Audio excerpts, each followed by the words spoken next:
Hi friends, welcome back to Reena's kitchen.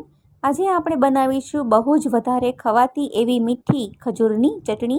ખજૂરની chutney healthy હોય છે અને સ્વાદમાં પણ સારી હોય છે. તો આજે આપણે આવી જ સ્વાદિષ્ટ ખજૂરની ચટણી બનાવીશું. આ ચટણી તમે સમોસા, દાબેલી, રગડો, ભજીયા, ભેળપૂરી, ચાટપૂરી અથવા તો દહીં વડા સાથે ખાઈ શકો છો. તો ચાલો રેસીપી જોઈ લઈએ. મારી ચેનલને બેલ આઇકન પ્રેસ કરી સબસ્ક્રાઇબ કરી દેજો નવી રેસીપી જોવા માટે. ખજૂરની ચટણી બનાવવા માટે મેં અહીંયા 1 કપ જેટલો ઠળિયાવાળો જે ખજૂર આવે છે, આખો ખજૂર એ લીધો છે. તો આ રીતનો ફ્રેશ ખજૂર લીધો છે. તો ખજૂરને આપણે એક વખત પાણીથી ધોઈ લેશું અને પછી ખજૂરને આપણે ચટણી બનાવવા માટે યુઝ કરવાનો. તો આ રીતે પાણીથી ધોઈ લેશું અને વધારાનું બધું પાણી કાઢી દેવાનું અને ત્યાર પછી ખજૂર ડૂબે એટલું પાણી ઉમેરવાનું છે. 1 થી 1.5 કપ જેટલું પાણી ઉમેર્યું છે. તો હવે આપણે ગેસની ફ્લેમ સ્લો ટુ મીડિયમ રાખી અને ખજૂરને એકદમ સારી રીતે ઉકાળશું, જેથી ખજૂર એકદમ સરસ નરમ થઈ જાય અને ખજૂરમાં રહેલો પલ્પ એ એકદમ સારી રીતે બહાર આવી જાય. તો એકદમ જ્યુસી ખજૂર બનાવવા માટે આપણે ખજૂરને આ રીતે ઉકાળવાનો. ખજૂરને 8 થી 10 મિનિટ માટે આમનમ ગેસની ફ્લેમ સ્લો ટુ મીડિયમ રાખી અને ઉકાળશું અને વચ્ચે વચ્ચે થોડી વારે ચલાવતા રહીશું. તો જેમ જેમ ખજૂર ઉકળતો જશે તેમ તેમ ઘાટો ઘાટો થતો જશે. તો આશરે 5 મિનિટ જેવો સમય થવા આવ્યો છે. તમે જોઈ શકો છો કે ખજૂર ઉકળી રહ્યો છે. તો એકદમ સારી રીતે ખજૂરને ઉકાળી લીધો છે અને પોણા ભાગનું પાણી હતું એ બધું બળી ગયું છે. અહીંયા 1 કપ જેટલું પાણી રહેલું છે.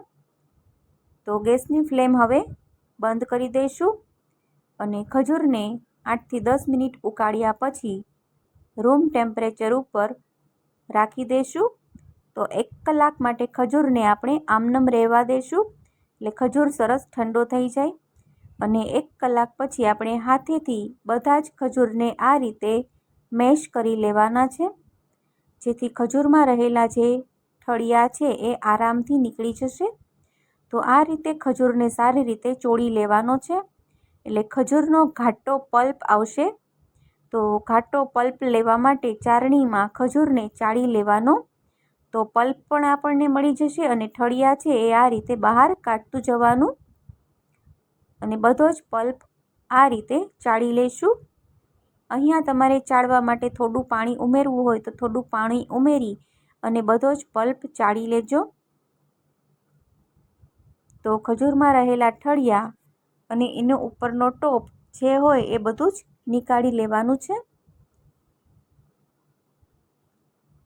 અને હવે ઠળિયા કાઢી લીધા પછી આપણે ખજૂરને ઉમેરી દઈશું એ પલ્પ સાથે અને બધું જ મિક્સર જારમાં ઉમેરી અને ગ્રાઇન્ડ કરી લઈશું, એટલે એકદમ સરસ ઘાટી એવી ખજૂરની ચટણી તૈયાર થશે.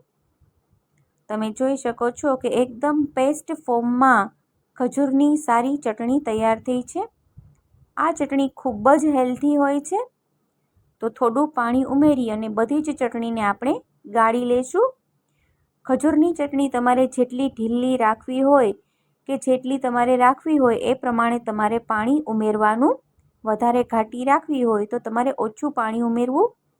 હવે આપણે દળેલી સાકરનો ભૂકો ઉમેરશું 2 ચમચી. 1 ચમચી લાલ મરચું પાવડર, 1 ચમચી ધાણા જીરું પાવડર, સ્વાદ પ્રમાણે મીઠું અને થોડો ગરમ મસાલો ઉમેરવાનો છે અને ચપટી હિંગ ઉમેરવાની અને બધા જ મસાલાને ચટણી સાથે એકદમ સારી રીતે મિક્સ કરી લેશું. તમારે આટલી ઘાટી ચટણી જોવે તો તમે રાખી શકો છો, પણ હું થોડી ચટણી છે એ મીડિયમ કરી રહી છું, તો થોડું પાણી ઉમેરેલું છે. 1/4 કપ જેટલું પાણી ઉમેરેલું છે અને મિક્સ કરી અને એરટાઇટ બોટલમાં ભરી લઈશું. આ ચટણીને તમે 1 મહિના સુધી ફ્રીજમાં સ્ટોર કરી શકો છો. તો ફ્રેન્ડ્સ, તમને મારી આજની આ રેસીપી ગમી હોય તો મારી યુટ્યુબ ચેનલ રીનાસ કિચનને બેલ આઇકન પ્રેસ કરી સબસ્ક્રાઈબ કરી દેજો. Thank you for watching.